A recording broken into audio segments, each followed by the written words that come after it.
খাজা মাইনুদ্দিন চিশতি আজমিরি রহমাতুল্লাহ আলাইহি মদিনাতুল মুনাওয়ারা থেকে ভারতের জমিনে আসছেন কালেমার দাওয়াত দেওয়ার জন্য। লক্ষ লক্ষ বিধর্মী তার হাতে কালেমা পড়েছে। মায়ের কাছে আনন্দ প্রকাশ করে, মা বলে তোমার কোনো অবদান নেই, সব আমি মায়ের অবদান।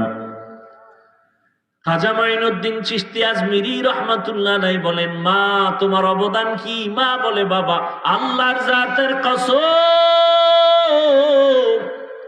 তুই আমার গর্ভে যখন আসছো আমি মা ঘুমাই না, আল্লাহর দরবারে কান্না করতাম, দোয়া করতাম, হে মালিক আমার গর্ভের সন্তানটাকে তোমার ওলি হিসাবে দুনিয়ায় পাঠাইও। তুই দুনিয়াতে আসার পর আমি মা তোকে যতদিন দুগ্ধ পান করাইছি, আল্লাহর কসম রে মাইনুদ্দিন, আমি মা এক ফোঁটা দুধও তোর মুখে বিনা অজুতে দেই না।